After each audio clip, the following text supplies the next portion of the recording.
Vários estados e várias cidades já se organizam para o retorno às aulas presenciais ainda em 2020.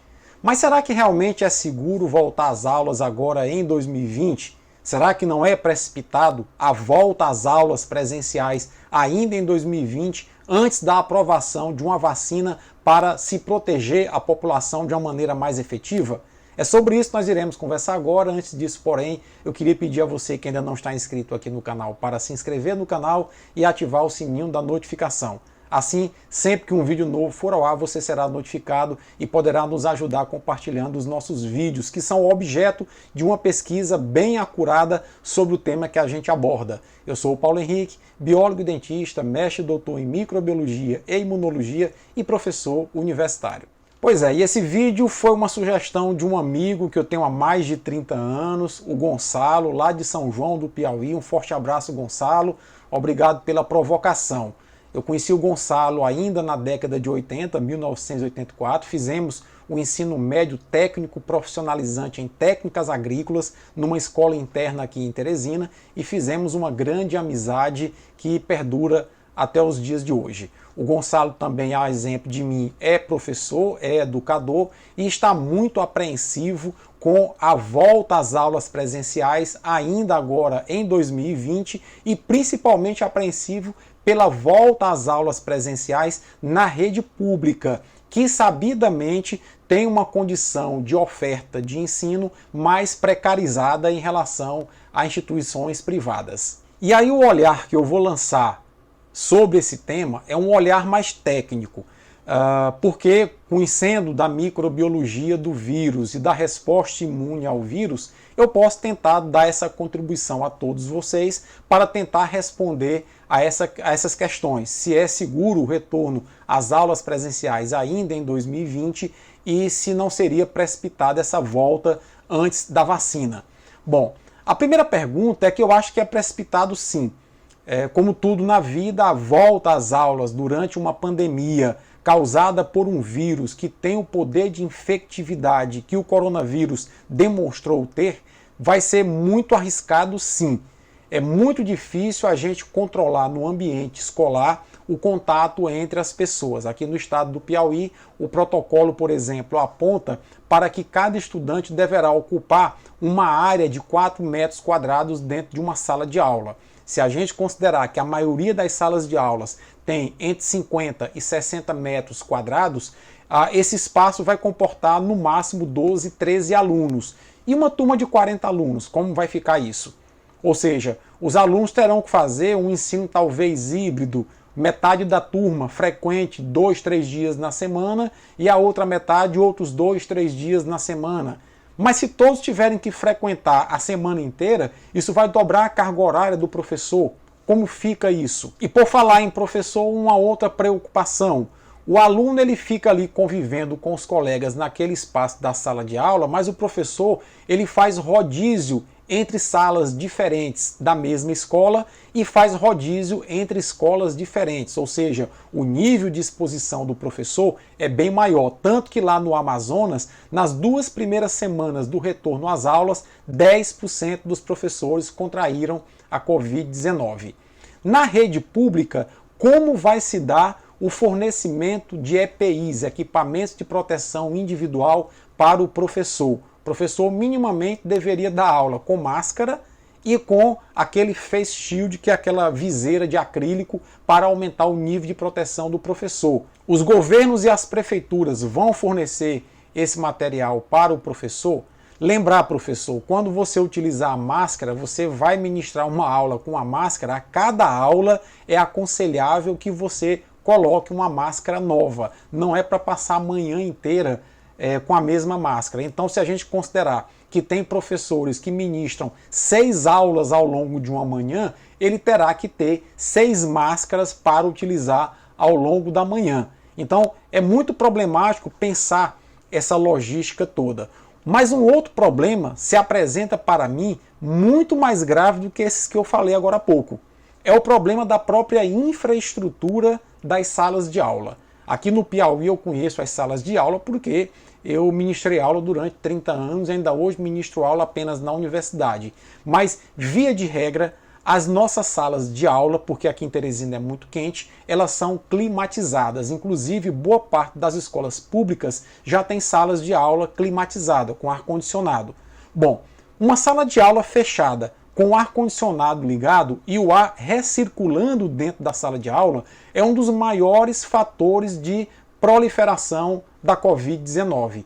Estudos científicos vários já demonstraram que em qualquer recinto fechado, com ar-condicionado, onde o ar esteja no modo recircular, a taxa de contaminação é muito, mas muito grande. Adicionalmente a isso, poucas são as salas de aulas aqui no estado do Piauí que têm janelões que poderiam ser abertos para aumentar a circulação, a renovação do ar da sala de aula. Boa parte das salas de aula são literalmente caixotes hermeticamente fechados, onde a única estrutura de acesso e saída da sala é a própria porta de entrada e saída da sala de aula. Nesse cenário é que eu acho extremamente preocupante o retorno das aulas presenciais. Por quê? Porque ao longo desses 6, 7 meses de pandemia, não houve um planejamento articulado entre a União, os estados e os municípios, e eu venho insistindo bastante nessa tese, onde o Ministério da Educação minimamente deveria ter dito o seguinte: olha, nós temos que, nesse momento da pandemia, utilizar as ferramentas de educação à distância assim, assim, assado, para minimizar o prejuízo aos estudantes. Mas, ao longo da pandemia, nós temos que fazer as adaptações nas salas de aulas e nas escolas, na infraestrutura, assim, assim, assado, para que quando voltemos, nós minimizemos a chance das pessoas contraírem Covid-19 no ambiente escolar. Não foi feito nada disso. Nós estamos às cegas. E voltar nesse momento às cegas com a atual situação da pandemia de Covid-19 ainda vigente, certamente nós iremos ter um aumento do número de casos ocasionados pelo retorno das aulas presenciais. Essa é a minha percepção, pelo menos. Nessa perspectiva, eu acho que a perda do ano letivo é inevitável. Boa parte desse ano letivo perdido se deve a essa falta de articulação que eu mencionei agora há pouco, porque não há esse plano de enfrentamento da pandemia na área educacional, mas eu acho que chegar ao final do ano com o ano perdido vai ser dos males o menor. Por quê? Porque o ano que vem, possivelmente, nós teremos a segunda onda da pandemia. Observe que o Reino Unido, essa semana, decretou lockdown de novo. Decretou o fechamento de algumas atividades novamente. Por quê? Porque eles já identificaram que o Reino Unido, depois da reabertura, está agora passando por uma segunda onda da pandemia de Covid-19.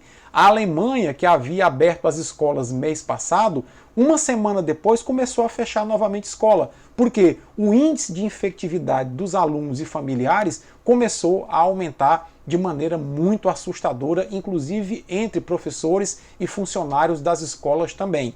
E observe que a Alemanha, um dos países mais ricos do mundo, o país mais rico da Europa e que certamente tem uma infraestrutura e organização nas escolas bem melhor do que a média encontrada aqui no Brasil. E aí atente para um fato. A gente vem empurrando esse problema com a barriga desde fevereiro, porque o ministro da balbúrdia não deixou nada. E aliás está lá em Washington, agora num cargo no Banco Mundial, ganhando em dólar, 250 mil dólares por ano. Esse é o prêmio pela incompetência e ter deixado o caos na educação brasileira durante a pandemia.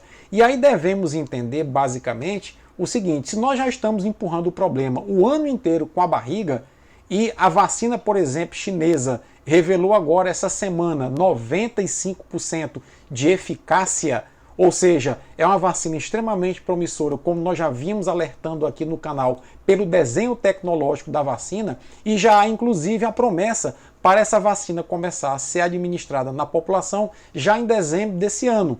Por que que nós vamos voltar às aulas presenciais e expor jovens, expor professores, expor a família de professores e esses jovens ao coronavírus, se a solução está aparentemente tão próxima da gente já agora em dezembro? Então, eu acho sim, para finalizar esse vídeo, que é precipitada a volta às aulas presenciais, porque nós não temos uma estrutura e um planejamento eficaz para isso, e acho que se a gente esperasse um pouquinho mais para vacinar principalmente professores e jovens que terão que voltar às salas de aula, a gente teria uma condição melhor em relação à pandemia de Covid-19 para 2021. Sim, 2021, porque ela não vai acabar agora em 2020 não. Mas como bem disse o nosso presidente, ficar em casa é para os fracos, a política agora adotada é a gente sair e se expor ao coronavírus, porque já se viu que a incompetência reinante no nosso país